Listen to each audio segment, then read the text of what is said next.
Hello again, this is Lindsay with Sports Psychology Solutions here with NFL alumni Mr. Carlos Robinson, not far from Ypsilanti, but made his way to the NFL with a great story to tell. And we were talking offline and captivated. And I just want you to take a moment and just kind of share your story from where you started, from junior college to Henderson State to the NFL, and just take us through what your experience has been. Man, so coming out of high school, I was one of those guys who got it late. Okay. I wasn't aware of the testing, scores, or really what I was capable of, or what value I had outside my community, outside my neighborhood. Okay. So, of course, football is what showed me, okay, you do have some value to move forward. Then that's when all of a sudden I started to get serious about my grades. Okay. And, started to wonder what tests I'm supposed to be taking to even get admitted into a college. So was it junior year in high school? Senior year. Senior year in high school. Junior year, that's when I started getting all the letters. Okay. Was that overwhelming for you? What it did, it showed me I had value that I didn't know I had. Okay, value. You know what I mean? Right. That I was being watched. Sure. And there was a demand for me somewhere. Right. And I didn't even know. I thought everybody knew how to catch and run. Wow. So you because everybody could in my neighborhood. That. Yeah. Right. Okay. No exposure beyond the neighborhood. So after my senior season, while I was breaking records and all state, it was like, okay, oh yeah, I got to go to college, right? Right. I was one of them kids, kind of oblivious to the process. Sure. So that's why I ended up going JUCO. Went to JUCO, man. How was that experience? So was it better for you? You weren't overwhelmed by going to JUCO? Well, I was just like, okay, I'm supposed to go here. All right, I'm going here. Okay. My coach was like, because back then it was Joliet Community College out of Illinois that won the national championship. Okay. And Grand Rapids Community College was the only football team in Michigan. Only JUCO in Michigan with a football team. Wow. So, take a trip up to, Grand Rapids and work out for them and see how I go. I went up there, and Coach Schulte, who was from Central Michigan, was like, we want you. Right. So I was like, all right, this is what I want. Right. I mean, even though I had offers from Minnesota and Wisconsin, when I was in high school, when they found out what my grade situation was, it was kind of like, Right. So I was like, with them. Sure. Okay. Right. I didn't know I was going to be able to go there anyway. Do you think it was better you going to junior college at that time for your development? Well, look, JUCO players is the most talented players across the planet that didn't have the grades. Right. So it seemed like everybody was freaks of nature. Sure. Like to play every sport, right? Right. So, and they had a mental edge, like the chip on the shoulder, like the neighborhood kid chip. Sure. So you had to adapt if you wasn't from the neighborhood. Right. And I was, so I didn't really have to adapt too much. Ypsilanti helped you out right there. That south side of Chicago helped me out a lot of bit. Oh, okay. You get what I'm saying? Okay. So I went in there with the dominant mentality. Okay. So I went All-American my very first year as a freshman, man. Wow. And I didn't have a lot of catches. We was in the balanced offense. I was just breaking the boys on the outside. Okay. So let's talk about that for a second. You go into a situation where basically the offense isn't really created for you. So instead, a lot of people, what I understand, will end up, pulling back, being upset, maybe wanting to leave. But you said you were able to adjust. Talk about that.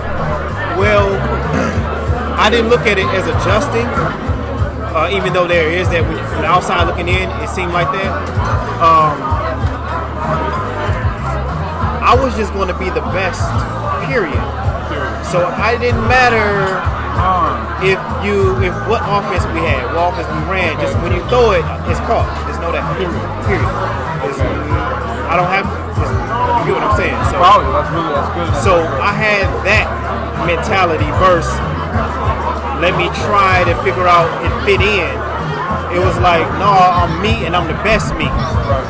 And what happened is the coach recognized that and said, okay, well, because we have so much talent in all the skill positions, let's be balanced. Because whoever we give it to, go. Okay. We just still were able to roll with that. So talk about how the transition went from being an All-American in junior college, going to the next level to play at another four-year institution and then beyond. All right, so what's up, baby? There you go, right in the middle. Right on time, right on time. Come on, get in here, Rod. Come on. Got Rod Jones in the building. You finished up the story right here. NFL Alumni. Come on, let's finish that up. So, transitioning to another college from JUCO, it came back down to academics and transferable credits. Okay. Which I wasn't aware of because it was like told to me if you just get your degree, you can go. Right. But they didn't tell you for transferables. Right. So I went through that and then sent out a couple seasons. Okay. Because of that. Yeah. Did you lose focus or lose heart because of that? Nope. Stay focused. Nope. So this is my approach. I knew that guys was on campuses across the nation grinding every day. They had a coach, they had somebody telling them what to do all day, every day. Right. So I became a professional athlete then. I had a written out meal plan from 8, really? From 6 all the way to 8 at night. Wait a minute. What I was doing that exactly. mess with your hanging time and hanging out and kicking No. and being cool and all that? Well, we're still good. Okay. I wasn't that because I was in love when I was in college. Right. So that gave me the ability to focus on exactly what I wanted to do and not be distracted by everything that was going on around me. I was a kid on the campus with the hoodie on, just walking to and from, and in the weight room. That's on the field. Right. So that really helped me stay focused. But so back to the transition. It was easy for me, man, because it was like, the demand for me was there. And, I went to camps, for JUCO guys, like you had the Southern and the Northern California camps for JUCO players. Right. You had Midwest Elite Combine, I did at the RCA Dome when I was still there. That's in Indiana, right? In Indiana. Right. And so I stayed in shape.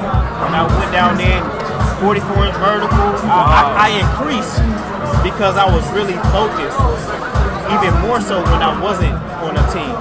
Which is the opposite for so many people, but that's the time they'll do something different. They go back home. That's when they go back home, and then they just get a job at the plant, and then that'd be it. Wow. So take us there after the JUCO experience. Talk about when the NFL came knocking. So I went down there, hit this state. I was down there for a semester, man. And the next, I was in the National Football League. Are you serious? Wow. So fall semester and the next semester home. That was it. I was gone, man. Wow. I went home for winter break, and our condo burned down. I just had my third kid, man. She was like 2 weeks old. Oh, wow. All I had was my coat and the baby stuff what they had on in the car. Slept on a friend's house, flown for like 2 days, shot straight to Atlanta. With the guys training that for the coming out, getting ready for the combine. Started training the very next day that I got there. I came in running 4.3, jumping 48 vertical. That's because you stayed healthy and stayed working out all that time. Yeah, because I wasn't finna let nobody be ahead of me. Right.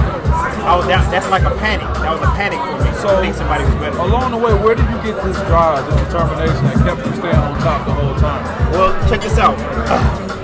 From the south side of Chicago, man, I grew up with rats and roaches, man.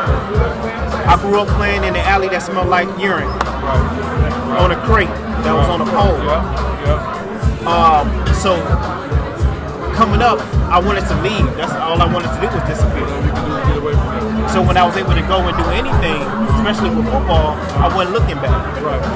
And then when you find yourself in a place where it's only you and your goal and your ambition, magic happens. Right.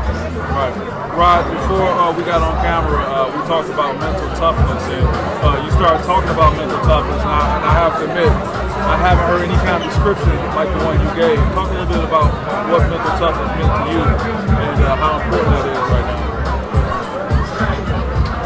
What helped me with mental toughness, my freshman year, we had a Michigan State transfer from a corner from Michigan State, man. And, when you get the pads on and stuff like that, defensive guys, they like, wait till we get the pads on, right? So I'm killing everybody in one-on-ones, this, that, and the other. And we finally put the pads on that 4th day. And he lined up and covered 3 miles on the ball, and he sugared. He came down from the outside, and he quick jammed me. And he locked me up, and I kind of gave, because it's like, okay, you got me, bro. And he was like, no, you going for this ride. That boy He jammed me off the field over the track and put me on the walls. Wow. He said, "Welcome to college football," brought tears to my eyes. From that point forward, I'd rather die before I let you. You know what I'm saying? Put you there. And that's everything. I went in, hit 225 one time. When I came back my sophomore year, hit it 14. I was splitting my skin and everything. I was playing. Seriously. And that's always been my edge ever since then. So what suggestion can you give to a young person out there, whether it's high school or college, or even starting in the NFL, about what they can do to get close to the mental toughness you possess in your time in national football? Look, man, be determined and make a decision to be the best player that got the audacity to put on cleats. Isn't it enough that I made the team? Isn't it enough that I got the jersey swag? No. See, I got the likes on social media. I always knew what the fastest 40 was. I always knew who was the number one wide receiver or number one person at my position in the country was. And I looked at that person as a standard. So that person's PR had to become my everyday workout time. Wow, that person's record had to be your everyday. Yeah, because that's the evolution of it. 4-4 was a thing, then 4-3 was a thing, right. And 4-2 was a thing, and it was only because it was people determined to beat it. Right. And the sooner you get in that mental space, the quicker you'll develop. Wow. That's it. I've been blown away by everything you shared. Rod, you have anything you want to share? No problem. I had an opportunity to work with it briefly. I came back to the University of Kansas. I was working at Ypsilanti High School with the football team.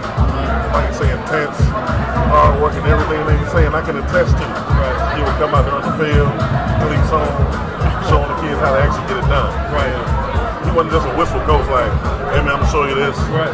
No, he would get out there and show them how you wanted it to look. And they'll go out there and give it to him. Take it through. Yeah, he was there with a little guy. Weight room too? We ain't playing? All the way. What? All the way.